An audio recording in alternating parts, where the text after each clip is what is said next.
Video रुक गए थे बच्चे, फिर से देखना होगा। तो हम लोग पढ़े थे जो है कि कपड़ा जो है ना अलग अलग तरह का होता है। हाँ, जैसे शर्ट पैंट किससे पहनते हो, दिन जो आप लोग प्रयोग करते हो, रोज प्रयोग करते हो, तो ये सब क्या है, वून है, सूती कपड़ा है, पॉलिस्टर, रेशमी है। ये सब क्या है, एक नेचुरल कपड़ा है ना।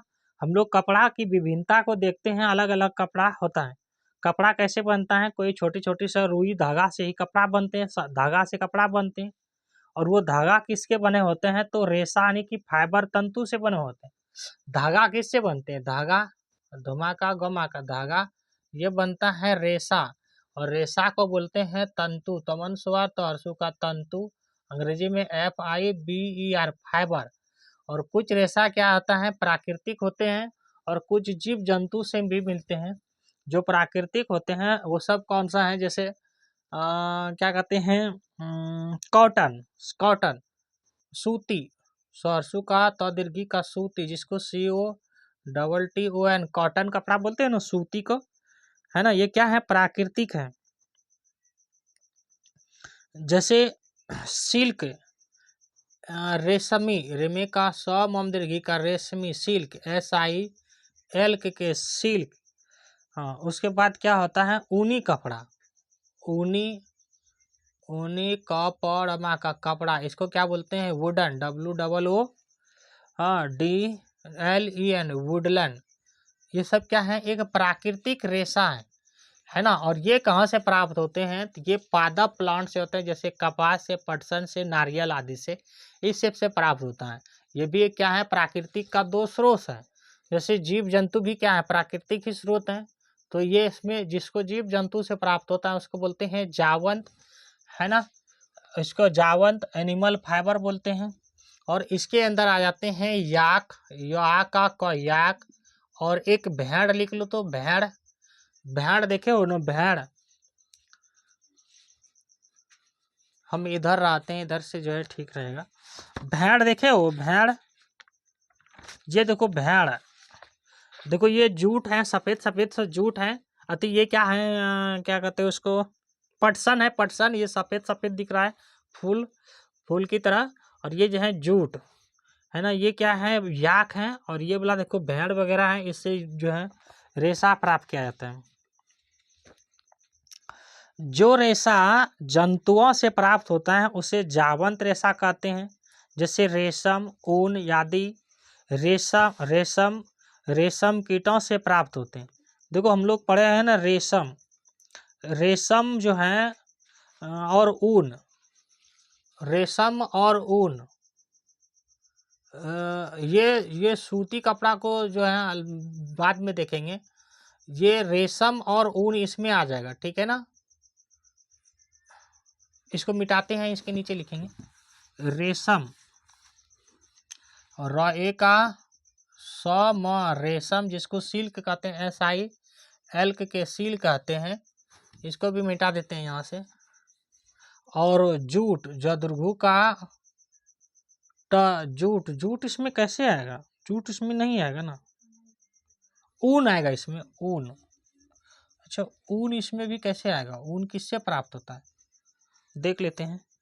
ऊन रेशम एवं रेशमी कीटों से प्राप्त होता है। रेशम तो बताए थे कि कीटों से प्राप्त होते हैं, तो कीट भी, रेशम किससे प्राप्त होता है, कीटों से, कमदीर्घी का टमौका कीटों से प्राप्त होता है।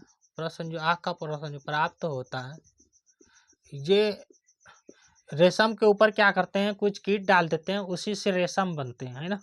तो कीट भी क्या हो गया, जंतु हो गया ना, इसीलिए इसको बोल देंगे जंतु। और ऊन भी जो है ना भेड़ वगैरह से प्राप्त होते हैं ना, भेड़ से या याक से, तो ये ऊन उससे प्राप्त होता है, इसलिए इसको बोलेंगे जंतु रेशा।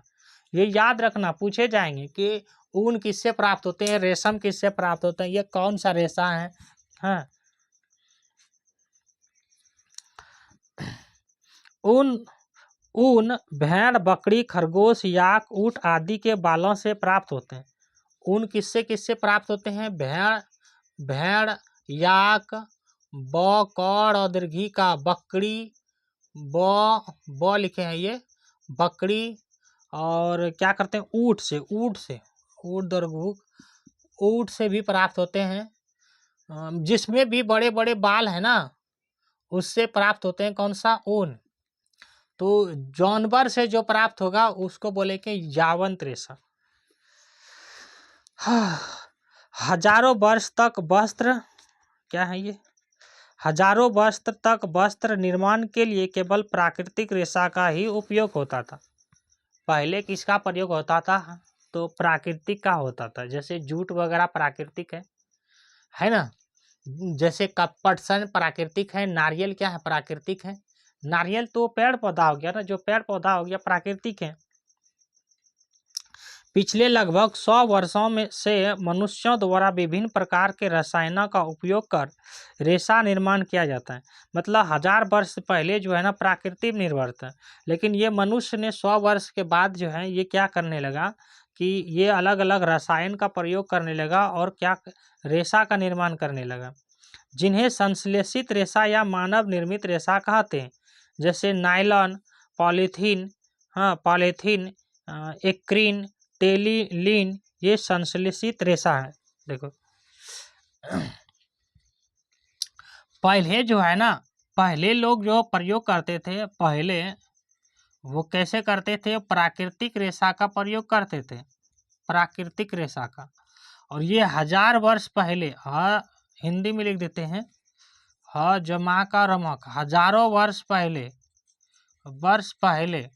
जहाँ लिखे हुए ना, पहले प्राकृतिक रेशा का प्रयोग करते हैं। लेकिन मनुष्य ने मन हर्षु का सया संजू, मनुष्य ने क्या किया कि कुछ करसु का कुछ रसमा का या नमों का रसायनों का प्रयोग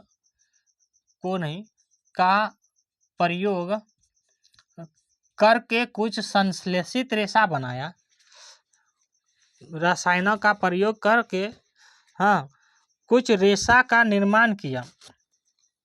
प्रयोग करके लिखते हैं, क र कमे का करके, कुछ रेशा, रेखा नहीं, रेशा का निर्माण किया।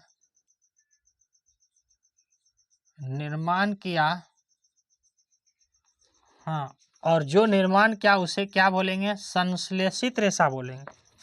संश्लेषित, अनुस्वार संजू एका सहर्षी का, तो संश्लेषित रेशा, या इसी को बोलेंगे मानव, ममा का नव, मानव निर्मित। इसका मतलब हो गया या निर्मित, महर्षि का रेप, तो निर्मित रेशा।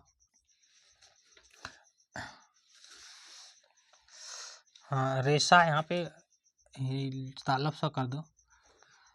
और अंग्रेजी में संश्लेषित को क्या बोलेंगे, सिंथेटिक्स बोलेंगे। अंग्रेजी में संश्लेषित को क्या बोलेंगे, सिंथेटिक्स बोलेंगे, है ना। जैसे इसमें आ जाएगा, संश्लेषित रेशा में आ जाएगा नायलॉन देखना कि नायलॉन का कपड़ा जैसे है ऐसे पकड़वा दोगे ना, वो तुरंत जल जाते हैं।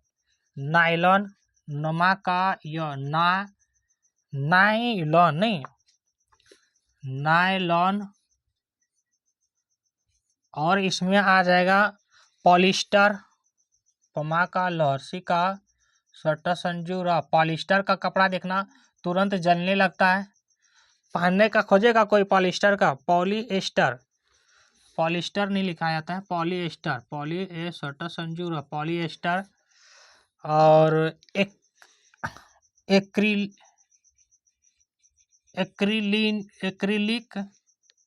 एक्रिलिक भी आता है। और टेरिलीन, ये सब क्या है, तो ये है संश्लेषित रेशा, यानी कि मानव निर्मित रेशा। फिर से आगे भी इसको पढ़ाएंगे इसी कक्षा में, वहाँ भी याद हो जाएगा, ध्यान देना। जिसने मनुष्य ने रसायनों का प्रयोग करके कुछ रेशा का निर्माण किया उसे संश्लेषित या मानव निर्मित रेशा कहते हैं। जिसमें लाइनॉन आ जाता है। लाइनॉन में देखना कितना कपड़ा नाजुक होता है, जैसे कुछ पकड़ेगा, तितकी भी पकड़ गया, धूप भी पकड़ गया ना, आपको जलन आने लगता है। पॉलिएस्टर, एक्रिलिक और टेलिलीन, ये सब क्या है, आदि और भी हो सकते हैं जो बनाएंगे। और प्राकृतिक एवं संश्लेषित रेशा के अतिरिक्त अब मिश्रित रेशा का भी उत्पादन किया जा रहा है। मतलब प्राकृतिक का भी, मतलब इसका भी और इसका भी, मतलब दोनों को मिश्रित करके के दोनों को मिला करके। नहीं कहता है कि हमें आप सूती कपड़ा दीजिए ना, आप हमको क्यों दे रहे हैं पर जो है टेरिकॉटन कपड़ा। तो कोई कहता है कि ऐसा कीजिए ना, आप मिक्स ले लीजिए ना, मजबूती होता है वो तो, और सही में मिक्स वाला मजबूत होता है। और सूती कपड़ा क्या है कि वो जल्दी से जो है वो कटने लगता है। सूती कपड़ा क्यों कटने लगता है जल्दी से, क्योंकि वो पेड़ पौधा का बना होता है ना। और ये जो है ये रसायन का प्रयोग किया होता है, इसलिए दोनों का मिक्सचर क्या होता है, मजबूत होता है। वही कहता है दोनों का मिक्सचर ही ले लीजिए ना, सूती कपड़ा और टेरिकॉटन मिक्सचर है। तो इतना लिख लेना, जगह बनेगा तब ना पढ़ाएंगे। लिख लिया होगा, पॉज करके लिख लेना। कोई कहता है ना कि मिक्सर ही दे दीजिए ना, कोई दिक्कत नहीं है हमको। तो दोनों का मिश्रित रूप भी कपड़ा उत्पादन किया जाता है। और मिश्रित कौन कौन सा है वो भी हम लोग देखेंगे। हम एक ही चीज़ को कई बार पढ़ा देते हैं ताकि बोलते हैं, ताकि क्लास में ही याद हो जाए, दोबारा मेहनत ना करना पड़े। जिसमें प्रसंजु आ का, कमरी का, तोहरसी का प्राकृतिक हो, और प्लस इसमें समन्वय संश्लेषित दोनों हो। संजु ए का, सोरसी का तो संश्लेषित हो, उसको क्या बोलेंगे, मिश्रित, मिश्रित उत्पादन बोलेंगे, उत्पादन बोलेंगे, है ना। उसको क्या बोलेंगे, मिश्रित उत्पादन बोलेंगे।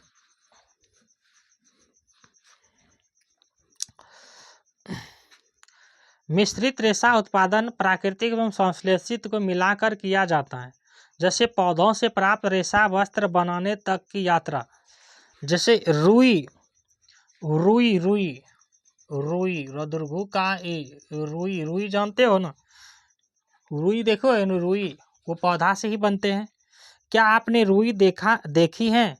रुई से क्या क्या बनाता है? रुई का उपयोग गद्दे, रजाई, तकिया, दीपक के लिए बाती आदि बनाने में प्रयोग करते हैं। रुई से क्या क्या बनाते हैं? रुई से क्या क्या बनाते हैं? नमा का में कब बनाते हैं। तो रुई से क्या क्या बनाते हैं? रुई से बनाते हैं गद्दा, ग संजू आ का गद्दा, ये दो लिखे हैं बच्चे, गद्दा, रजाइयाँ, जमा करसी, रजाइयाँ रुई से बनाते हो। तकिया, तो कहरसी का यमा का तकिया, और दमदीर्घी का प का दीपक, दीपक के लिए बाती, दीपक के लिए बाती, बमा का तो दीर्घी का बाती, जो सांझ वगैरह देते हो ना, नहीं बनाते हो दीपक के लिए बाती, तो रुई का ही नहीं प्रयोग करते हो। रुई कपास के रेशे से बनते हैं। रुई किससे बनते हैं? रुई क पमा का स, कपास के रेशों से में का बनते हैं। कपास की खेती होती है, काली मिट्टी में कपास की खेती ज़्यादा होता है। क्यों, इसको कुछ हो रहा है क्या? किधर चले गए? ये गिर जाते हैं बार बार, लूज हो गए हैं, लूज हो गए हैं इसमें। ये है कपास, ये देखो अगर दिखाई पड़ रहे हैं तो ये देखो कपास है, ऊपर में दिख रहे हैं सादे सादा सादा सादा, इसमें ये कपास है ना। क्या आपके अथवा आपके आसपास के गांवों में कपास की खेती होती है? यहाँ तो बहुत कम होती हैं। कपास की खेती सामान्यतः काली मिट्टी और गर्म जलवायु प्रदेश में होते हैं। क्वेश्चन पूछे जाएंगे कि कपास की खेती कहाँ होते हैं? कपास की खेती कहाँ होते हैं? जहाँ पे गर्म जलवायु है, गर्म जलवायु है, गर्म मतलब गर्मी, जहाँ पे जलवायु है, और जहाँ पे काली मिट्टी है, काली, महर्षि का, टाटा संजू दीर्घी का मिट्टी है, वहाँ पे किसकी खेती होती है? कपास की खेती होती है। की खेती होती होती है ना। क्वेश्चन पूछे जाएंगे कि कपास की खेती किस कहाँ पे होती है, जहाँ पे जलवायु गर्म हो, यानी गर्म जलवायु हो, मौसम वहाँ पे गर्म रहता है। और काली मिट्टी है, देखो मिट्टी को भी कई प्रकार के बांटते हैं, काली मिट्टी, हाँ, अभ्रक मूलक मिट्टी, रेतीली मिट्टी, है ना, जलोद मिट्टी, मिर्द और भी होता है लाल मिट्टी, पीली मिट्टी, लेटेराइट मिट्टी। ये मिट्टी के बहुत से प्रकार होते हैं। तो काली मिट्टी में देखना, पानी जैसे दोगे ना, पानी जैसे दोगे तो वो तुरंत गीला होने लगता है, और पानी जैसे हट जाएगा ना, सूखने लगेगा ना, वो फटने लगता है काली मिट्टी में। मिट्टी पढ़ाएंगे जब समझाएंगे।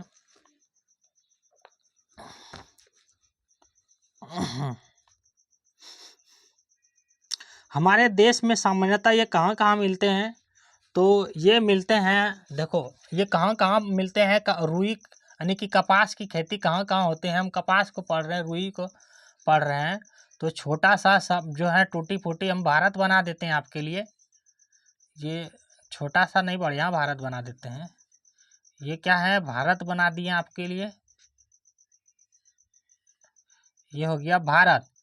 ये यहाँ पे है, ये इस तरह है, हाँ।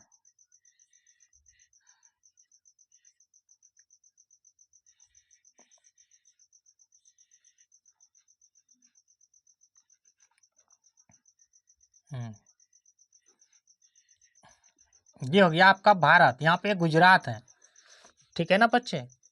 ये थोड़ा सा और इस तरह कर देते हैं, हाँ, ये हो गया भारत। यहाँ पे क्या है, गुजरात है, तो गुजरात में कपास की खेती होते हैं, गोरसू का, जौ, रमा का। तो गुजरात में आपके पास जगह होगा तो हम राजधानी भी लिखा देते हैं। गुजरात की राजधानी है गांधीनगर। लिखने जानते हो तो लिख लो, या तो हम लिख देते हैं राजधानी, यहाँ पे लिख लेना राजधानी शब्द। सीपी से होता है कैपिटल राजधानी, गमा का अंश हुआ, द दीर्घी का गांधी, नौगौर और नगर होता है इसका राजधानी। कपास की खेती गांधीनगर में मिलेगी। और यहाँ पे पढ़ते हैं राजस्थान, जगह कम है बच्चे, तो यहाँ पे लिखेंगे रमा का जौ, शत संजू, राजस्थान नहीं, राजस्थान दिखाई पड़ गए होंगे, नहीं दिया दिखाई, ये गांधीनगर मिटाते हैं तब दिखेगा यहाँ पे। यहाँ पे इस बार एरिया में राजस्थान, रमा का ज, शत संजू, आ का ना राजस्थान। और राजस्थान का राजधानी है, भूल रहे हैं राजस्थान का राजधानी। राजस्थान का राजधानी क्या है, अजमेर। क्या राजस्थान का राजधानी, राजस्थान का राजधानी है शायद अजमेर।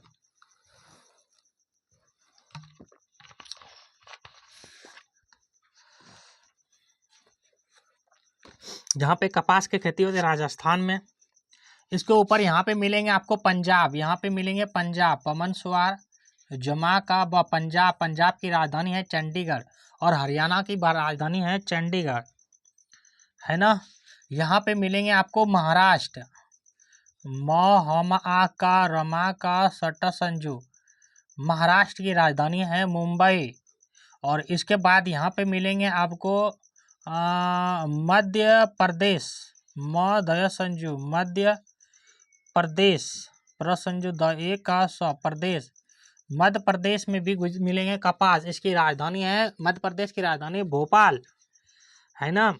और इसके नीचे यहाँ पे मिलेंगे आपको कर्नाटक, इसके पहले भी है गोवा है यहाँ पे, छोटा सा राज्य, तो यहाँ पे हम जान रहे हैं कर्नाटक।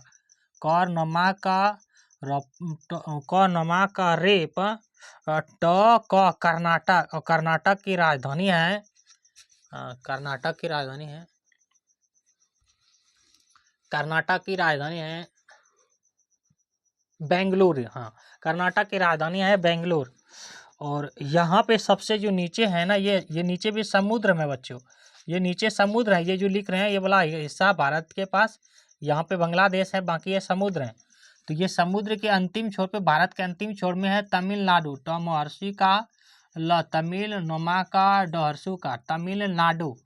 तमिलनाडु की राजधानी है चेन्नई, और केरल की राजधानी है तिरुअनंतपुरम। और यहाँ पे है झारखंड, हाँ, उसके पहले यहाँ पे है बिहार, उसके बाद है यहाँ पे झारखंड। झुमा का र ख अंशुआ ड झारखंड। झारखंड की राजधानी रांची। तो इस सब राज्यों में इसी तरह मैप से बना लेना। हाँ, इस सब में क्या किसकी खेती होती है? कपास की खेती। बात समझ में आ गया? कपास से क्या क्या बनाया जा सकते हैं? गद्दा, रजाई, तकिया, दीपक और भी कुछ बनाया जा सकता है। तुम सोचना। कपास रेशा से बनता है। कपास की खेती किस में जलवायु गर्म होना चाहिए? काली मिट्टी में होती हैं। और क्वेश्चन पूछ लेंगे कि क्या काली मिट्टी की कहाँ कहाँ पाए जाते हैं, ये भी क्वेश्चन बन जाएंगे ना। तो राजस्थान में कुछ क्षेत्र में काली मिट्टी मिलेंगे, गुजरात में, महाराष्ट्र में, मध्य प्रदेश, कर्नाटक, तमिलनाडु और झारखंड। झारखंड के राजमहल क्षेत्र में काली मिट्टी मिलते हैं, है ना। तो गढ़वा तरफ जो है ना कपास की खेती होती है। गढ़वा साहेबगंज के क्षेत्र में उधर पड़ते हैं गढ़वा, गोड्डा के बाद पड़ते हैं साहेबगंज और गढ़वा। तो यहाँ पे खेती होती है इसकी, तो ये याद रख लेना। आगे चलें। हम लोग कपास देख लिए हैं लगभग। झारखंड के साहेबगंज एवं खूंटी जिला में कपास की खेती होती है। देखो लिख चुके हैं। झारखंड में गढ़वा में नहीं होते हैं। साहेबगंज समा का ह ए का ब, साहेबगंज में होती है कपास की खेती। और खूंटी, खरसू का अंशुआ ट दीर्घी का खूंटी, खरसू का चांद विद्युत और दीर्घी का होता है खूंटी। खूंटी जिला है, साहेबगंज जिला है। देखो झारखंड में जब 24 जिला है और बिहार में 38 जिला है ना। बिहार में 38 जिला है और खूंटी में झारखंड में 24 जिला है। तो गोड्डा क्या है? जिला है। आगे चलें। कपास पादप के फूल प्रारंभ में उजले रंग के होते हैं। कपास में जो फूल आते हैं प्रारंभ में, इधर लिखते हैं। अब वो कपास यहाँ पे चले आ गए हैं। कपमा का स कपास। कपास का जो फूल होता है प्रारंभ में उजला होता है। और सहू ज लमा का उजला फूल होता है। फूल उजले रंग के होते हैं। धीरे धीरे ये गुलाबी तथा हल्का लाल रंग के हो जाते हैं।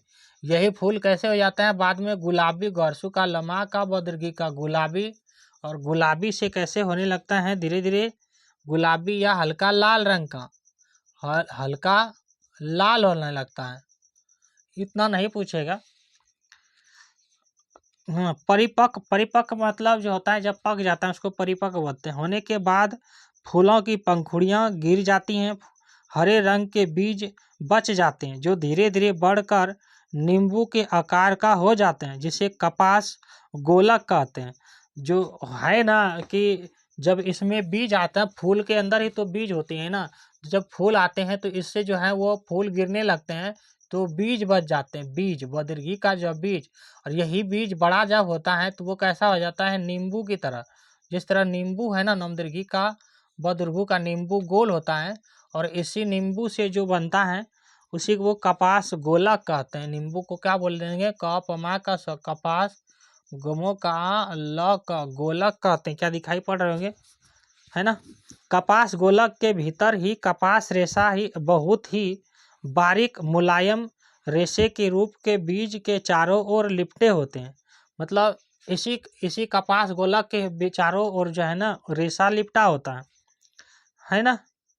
पूर्ण परिपक्व होने पर बीज टूटकर खुल जाते हैं। और जब पूरा पक जाता है बीज तो टूटकर खुल जाते हैं। सफ़ेद कपास को आसानी से देखा जा सकता है। मतलब बीज के अंदर ही क्या होता है? कपास होता है। जब वो पूरा तरह से फूट जाता है तब कपास वो आप देख सकते हैं अच्छे तरह से। क्या आपने ऐसा कपास खेत देखा है जो कपास सफ़ेद कपास? हाँ, क्या आपने ऐसा कपास देखा है? क्या आपने कपास देखा है जो कपास चुने जाने के लिए तैयार हो चुका है? इस समय खेत कपास के रोवों से इतना ढक जाता है जैसे कि हिम से ढक लिया हो। मतलब जब कपास फूट जाता है ना तो उसमें सफ़ेद रुआ से इस तरह ढक जाते हैं जैसे हिम मतलब जब कपास फूट जाते हैं ना, ये गोलक फूट जाते हैं तो पूरा खेत जो है, खेत क्या होता है? सौ में का स्व लिखेंगे, फ का द, सफ़ेद खेत से ढक जाते हैं, ढक जाते हैं। ऐसा लगता है क्या है कि हिम है। हाँ, हिम मतलब बर्फ, बर्फ को बोलते हैं हिम। ऐसा लगता है कि हिम है, एकदम पूरा छितर जाते हैं, सादा सादा हो जाता है। साधारणतः इस कपास बालों के से कपास को हस्तचयन द्वारा प्राप्त किया था। हस्तचयन का विधि बताए थे, जिसको आप हाथ से कोई चीज काम करते हो तो उसको हस्तचयन विधि कहते हैं। इसके पश्चात कपास के बीजों को कतरन द्वारा पृथक किया जाता है। इस प्रक्रिया को कपास ओटना कहते हैं। मतलब कपास को काट काट करके अलग करते हैं। हाँ, कपास को क्या करते हैं कि कमन स्वर क त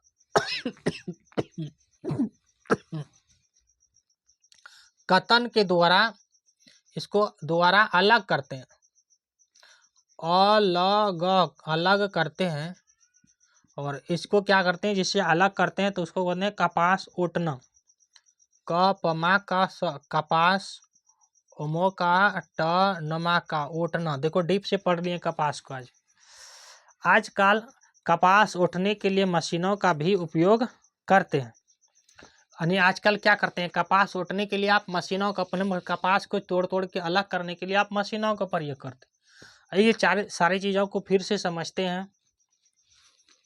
हमने जाना कि कपास जो है, जब खेती करते हैं कपास का, तो उसको जो है उजला तरह का पहले फूल होता है, धीरे धीरे गुलाबी या हल्का लाल होने लगता है। और उसमें जो होता है, उसी में क्या होता है कि वो फूल जब परिपक्व होने लगता है तो फूल नीचे झड़ के गिरने लगते हैं और उसमें बीज हो जाते हैं। और बीज जो होता है इतना बड़ा हो जाता है, ऐसा लगता है कि नींबू है ना। तो कपास जब नींबू की तरह हो जाता है तो उसको कपास गोलक कहते हैं। मेरी बात को ध्यान से सुनो। कपास अगर नींबू की तरह हो जाते हैं तो उसको कपास गोलक कहते हैं। और वो जब फूटने लगते हैं खेत में, ऐसा लगता है कि पूरा सफ़ेद सफ़ेद हो गया है, जैसे कि हिम का बर्फ, हिम मतलब बर्फ गिर गया हो, ठीक है ना। फिर उसी से जब वो फूट जाते हैं कपास, तो वो अलग हो जाता है और उसी में कपास आपको देखने के मिलते हैं। यानी कि कपास किसके अंदर होते हैं, बीज के अंदर होते हैं, ठीक है ना। कपास को क्या करते हैं, कतरते हैं। कतरने की क्रिया को ही बोलते हैं कपास ओटना। लेकिन कपास ओटना अब अधिकतर किससे होने लगा है, मशीनों से होने लगा है। इतनी बातें समझ गए होंगे। अब ज़्यादा नहीं है, कुछ ही है चैप्टर, हालांकि हैं अभी। अब पढ़ेंगे पटसन या जूट। इस सारे चीज़ों को लिख लेना, हम हट जाते हैं, स्क्रीनशॉट लेना या पॉज करके लिख लेना और इसको बार बार समझना, पढ़ना। बुक हो तो बुक भी पढ़ लेना एक बार।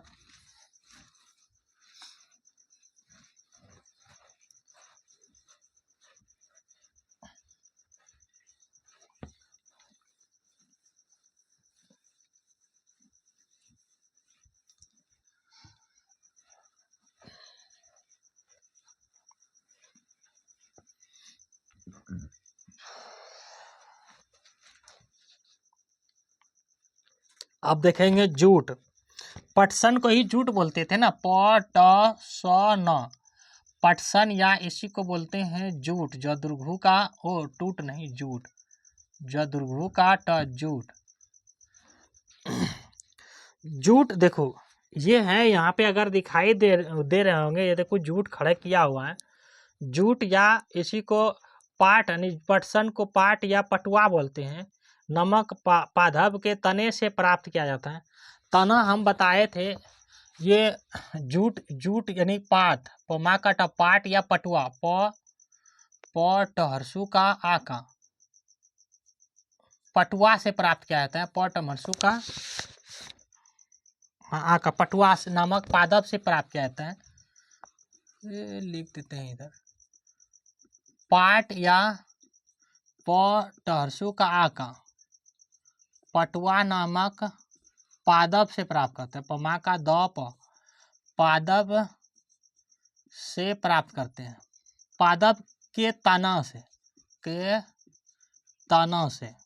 अब तना क्या होता है, ये मोटा वाला भाग जो होता है ना किसी चीज का, पेड़ का, मान लो ये पेड़ है तो ये मोटा वाला भाग जो है यहाँ से जड़ है, तो यही तना है। आपको पढ़ाए हैं तना इसी कक्षा में। यही तना है जो जिसके भरोसे आप खड़े, जिसके भरोसे मतलब जिसके सहारे पेड़ पौधा खड़ा होता है, उसी को तना कहते हैं। मोटा वाला भाग को तना कहते हैं। उसी तना से प्राप्त करते हैं हम लोग क्या, पटसन, पटुआ। इसके तने सीधे एवं पतले होते हैं, बिल्कुल पतले होते हैं। हमारे देश में पटसन प्रमुख रूप से पश्चिम बंगाल, बिहार, असम में उगाए जाते हैं। पटसन कहाँ कहाँ मिलेंगे तो बढ़ाए थे ने प सोया संजू हर्षी का म। पश्चिम बंगाल, बमन सुवार, गम आ का ल बंगाल। पश्चिम बंगाल की राजधानी क्या है कलकत्ता, क ल क तथा संजू आ का कलकत्ता। पश्चिम बंगाल कितने बच्चे नहीं समझ पाएंगे इसलिए कलकत्ता सब कोई जानते हैं, कलकत्ता ही लिख देते हैं, है ना। जैसे बिहार में मिलेंगे बहरसी का हवा का बिहार की राजधानी पटनमा का पटना। और भी असम असम की राजधानी है दौरसी का सौदिश, परसू का रपुर, दिसपुर। यहाँ पे क्या मिलेंगे आपको पटसन जूट मिलेंगे। सामान्यतः पटसन को पुष्पन अवस्था में काटते हैं। जब पुष्प होने लगते हैं, फूल होने लगते हैं तो उसी समय उसको काट लेते हैं और उसका फूल का जो है ना सब्जी भी खाए जाते हैं कहीं कहीं पे। फसल कटाई के समय पादपों के तने को कुछ दिनों तक जल में डुबाकर रखते हैं। ऐसा करने पर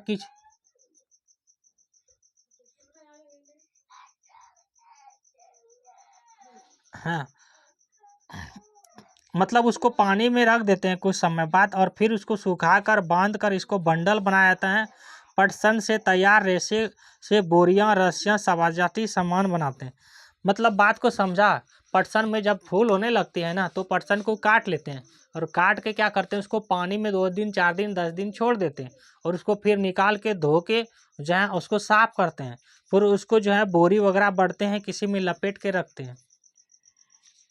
अब पढ़ेंगे सूती धागे की कताई। सूती धागे की कताई को अंग्रेजी में क्या लिखते हैं SPINNING, स्पिंग लिखे हैं कोई चीज, है ना।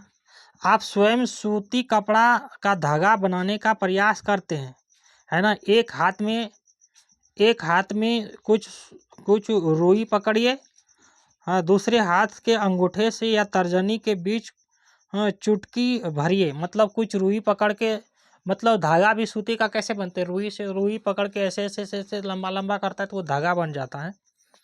धीरे धीरे रुई से बाहर की ओर खींचिए। क्या आपको धागा बना सके, मतलब रुई को ऐसे ऐसे धीरे धीरे बढ़ाना रुई को। तो अगर रुई रहता तो हम आपको दिखाई देते, रुई तो था यहाँ पे तो दिखाई देते। तो रुई से धागा बनाया जाता है। रेशा या तंतु से सूत्र या धागा तैयार किया जाता है। सूती किससे कहते हैं, रेशा या तंतु, तमनसुआर तहंतु का, तंतु से, रेशा या तंतु से सूत या धागा तैयार करते हैं। तंतु से समदुर्घु का तो सूत या धमाका गमा का धागा, तमय का यमा का तैयार करते हैं, है ना। इस विधि को कताई कहते हैं, मतलब जिससे तैयार करते हैं उसी विधि को क्या कहते हैं, इस विधि को करते हैं, इस विधि को कताई कहते हैं। क तमा का दीर्घही कताई कहते हैं, लिख लेना, कहते हैं शब्द। इस प्रक्रिया में रुई के एक पूंछ से रेशे को खींचकर ऐंठते हैं। ऐसा करने से रेशा पास आ जाते हैं, मतलब जो है जमा करके उसको कोई चीज़ से ऐंठते हैं और वो पास हो जाता है। और धागा यानी धागा को ताका भी बोलते हैं, बन जाता है। कताई के लिए व्यवहार किए जाने वाले सबसे सरल उपकरण हस्त तकली है। मतलब हस्त तकली, कोई चीज़ लकड़ी ले लेते हैं ना और लकड़ी में ऐसे ऐसे ऐसे ऐसे करते हैं तो वो धागा धीरे धीरे बनने जाते हैं, तो वही बोलते हैं हस्त तकली यहाँ सबसे अच्छा। हाथ से प्रचलित कताई में उपयोग होने वाला अन्य उपकरण जैसे चरखा से भी सूत काटते हैं। तो गांधी जी ने सबसे पहले चरखा का प्रयोग किया था।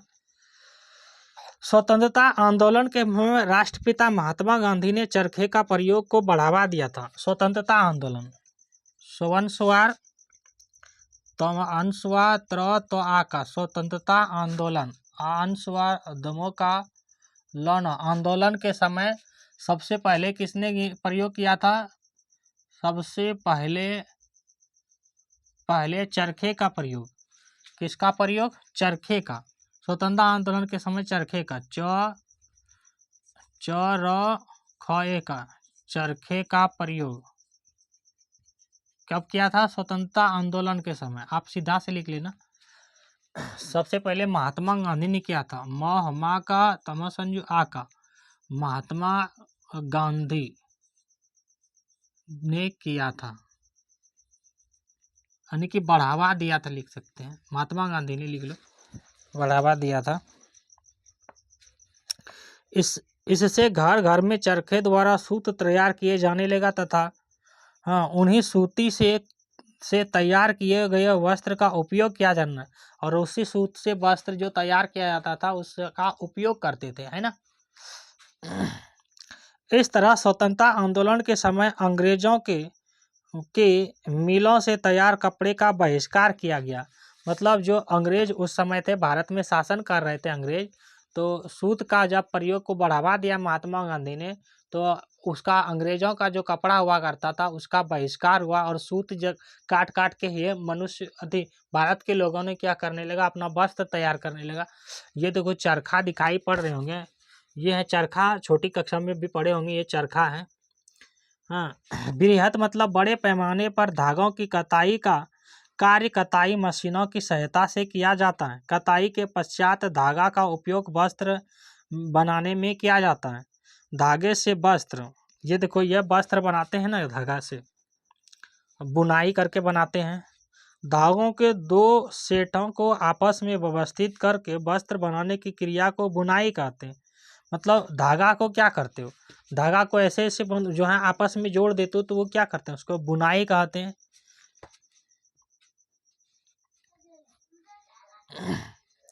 सूत काटने और कपड़ा बुनने की पहली मशीन का आविष्कार 18वीं शताब्दी में हुआ था। सूत सदुर्घु का तो सूत काटने कमा का तन में का काटने लिख लीजिए, काटने होना चाहिए, और कपड़मा का कपड़ा बरसू का नौन में का बुनने की पहली मशीन म समदीर्घी का न मशीन का आविष्कार का अवर्षी का सका संजू आकर आविष्कार 18वीं शताब्दी में हुआ था। सतमा का बधा संजू दीर्घी का शताब्दी में हुआ। और किसने किया था? तो प्रोस्टन नगर में एक गरीब नाई रिचर्ड आर्क राइट ने किया था। मतलब एक प्रोस्टर नगर था, प्रोसंजू ओ का सटा संजू न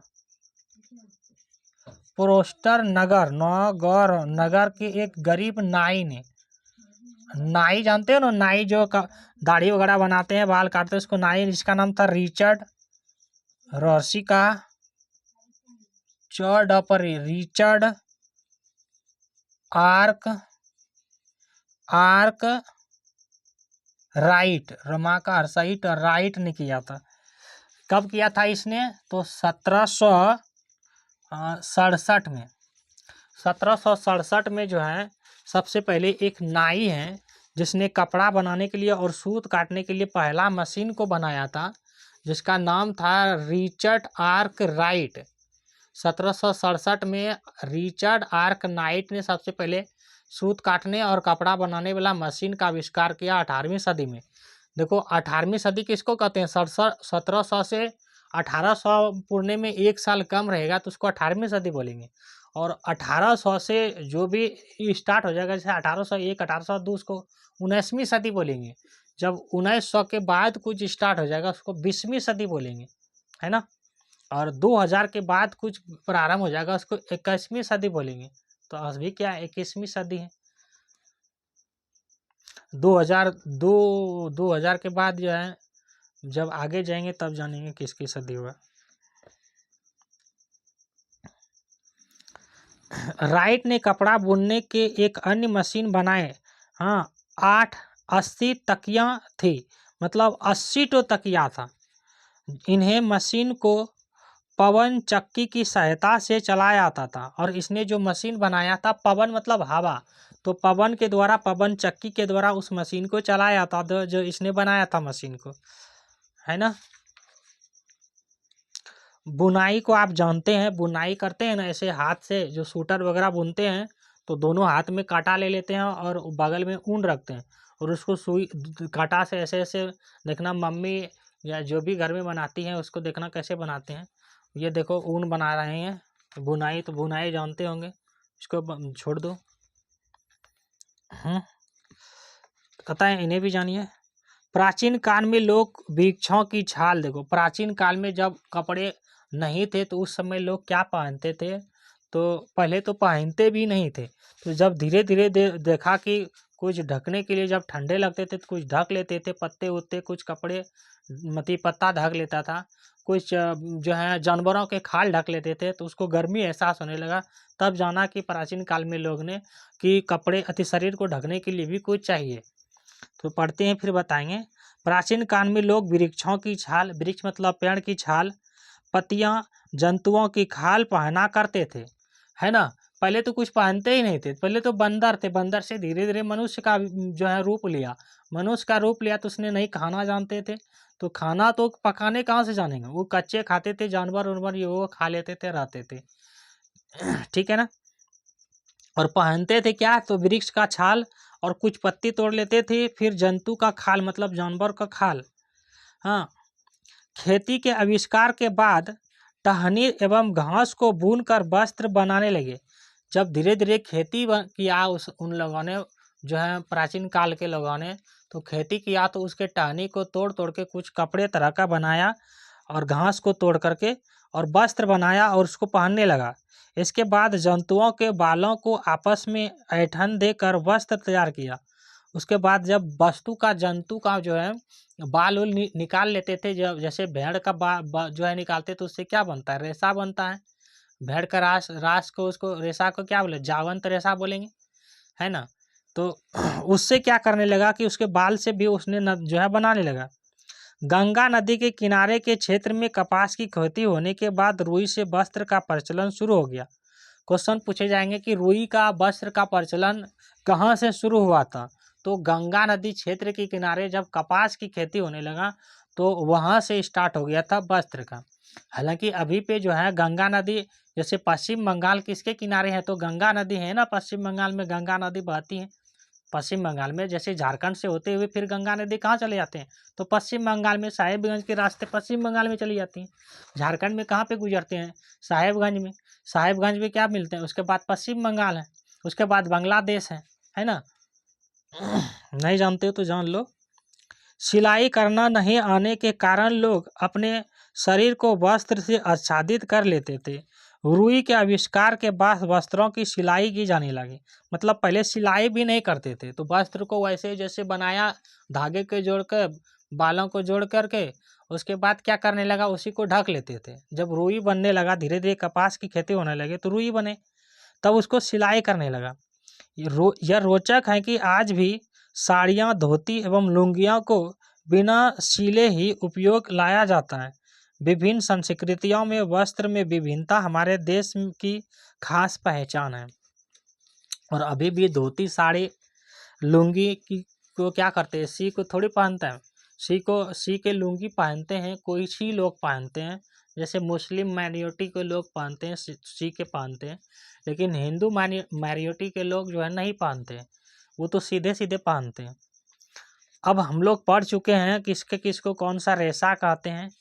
तो रेशा एवं तंतु को कई भागों में, 3 भागों में देखें, इसको लिखना है तो लिखो और इसको मिटाएंगे, का रिवीजन करवा दें। पटसन यानी कि जूट, जिससे पाट या पटुआ नामक पादप के तना से प्राप्त किया जाता है। ठीक है ना। ये पश्चिम बंगाल में मिलते हैं। पश्चिम बंगाल की राजधानी कलकत्ता है, बिहार की राजधानी पटना है, असम की राजधानी दिसपुर है। ये पश्चिम बंगाल, बिहार, पटना में पटसन की खेती होती है। उसके बाद सूती धागे की बात बताए थे कि ये रेशम या तंतु से की धागा से जो है क्या करते हैं, इसको तैयार किया जाता है। और जिस विधि से तैयार करते हैं उसे कतराई कहते हैं। और कताई के लिए किसका प्रयोग करते हैं, अधिकतर तरह मशीन का प्रयोग करते हैं। फिर बताए थे कि चरखे का प्रयोग जो है को बढ़ावा किसने दिया, तो स्वतंत्रता आंदोलन के समय जब भारत को आज़ाद कराना था तो उस समय स्वतंत्रता आंदोलन था। जब आंदोलन पढ़ाएंगे तब डिटेल से पढ़ाएंगे, अभी तो इसका टॉपिक नहीं है। तो महात्मा गांधी ने इसको बढ़ावा दिया और अंग्रेजी वस्तुओं का इस तरह बहिष्कार किया। लोगों ने, भारत के लोगों ने चरखे का प्रयोग करके वस्त्र बनाने लगे और अंग्रेजों का वस्त्र को बहिष्कार करने लगे, है ना। उसके बाद बताएं कि सूत काटने और कपड़ा बनाने के लिए पहली मशीन का आविष्कार जो किया था वो 18वीं सदी में 1767 में वो प्रोस्टन नगर के एक नाई था, नाई जिसको बोलते हैं जो बाल उल काटते हैं, उसने एक मशीन बनाया था। उसमें 80 तिलियाँ थी और उस मशीन को चलाने के लिए उसने पवन ऊर्जा का प्रयोग किया था। पवन मतलब हवा से, उसको हवा से जो है चलाया जाता था।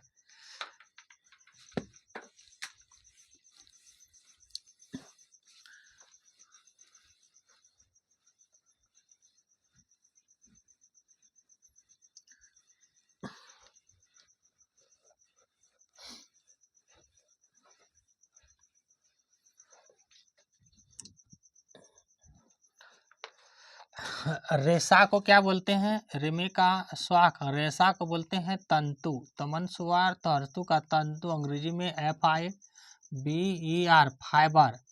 और फाइबर 3 तरह के बताएं और अभी बताएं।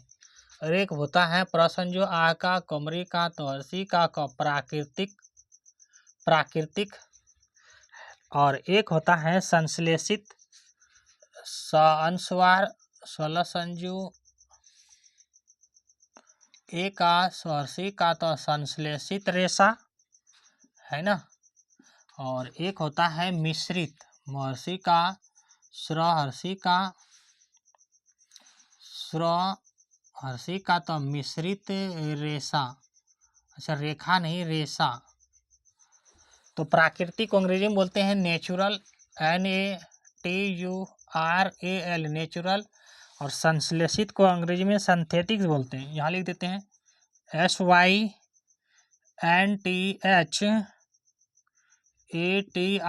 Synthetics fibre. फाइबर लिखे हुए हैं, ये लिख लेना।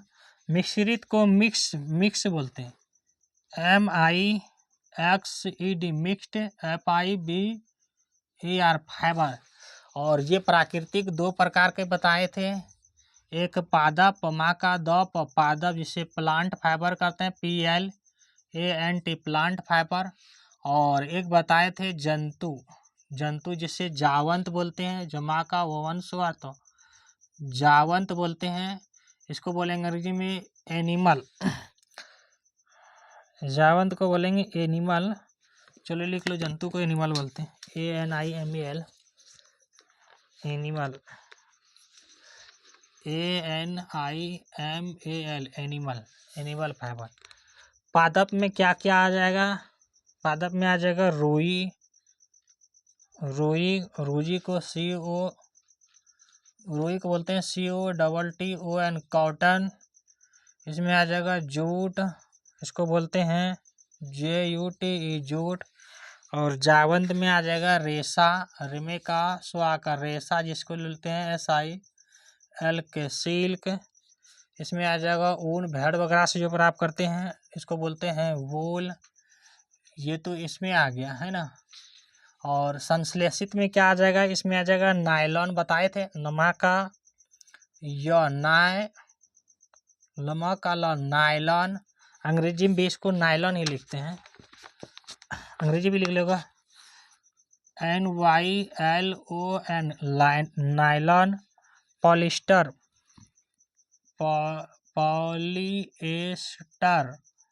अंग्रेजी में भी लिखते हैं POLY, पॉलिएस्टर। और एक लहसी का एक्रिक, एक्रेलिक, अंग्रेजी में भी लिखते हैं एक्रेलिक, अंग्रेजी भी ACRY, LIC के एक्रेलिक। और एक और कुछ बताए थे ना, नायलॉन, पॉलिएस्टर, एक्रेलिक, एक और कुछ है, एक और है जिसको बोलते हैं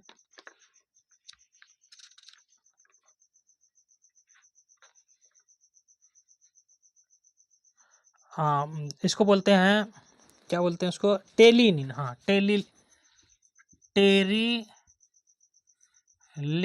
टेरिलिन, ये 4 होता है।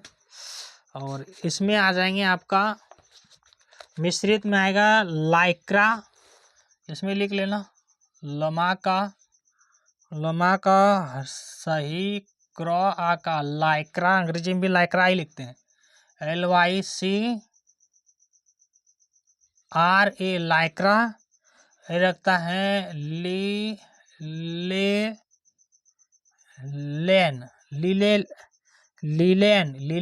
अंग्रेजी में लिखते हैं LILEN, लीलेन। फिर से देख लो इसको एक बार,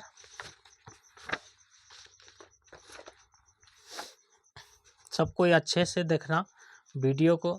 हाँ, और जो चीज़ लिखने वाला है उसको लिख लेना, ठीक है ना। हमने पढ़ा रेशा को तंतु यानी फाइबर बोलते हैं।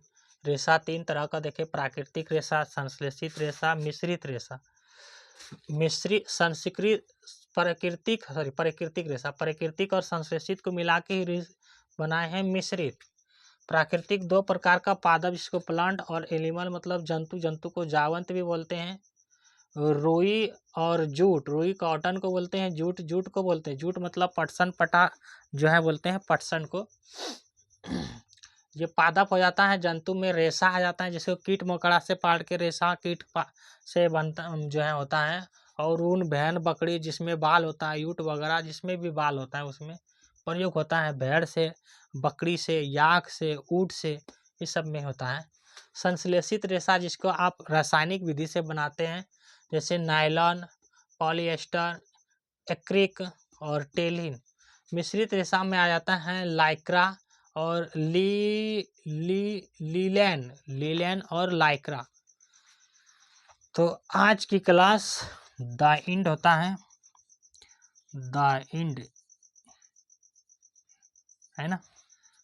अच्छे से रहना, हाँ, और अपने दिन जो है सही तरीके से पढ़ो, कुछ चीज़ें को लिख लो। पढ़ना क्या है इसमें, आप वीडियो कहीं भी बैठे हुए देख लेते हैं, बहुत आसान है ऑनलाइन में पढ़ना। आपको वहीं जाना नहीं पड़ेंगे, घर बैठे पढ़ो। घर में फ़ोन है, फ़ोन में रिचार्ज होता है, उसका उपयोग करो। फ़ोन रिचार्ज का पैसा देते हो कंपनी को, उसका उपयोग करो।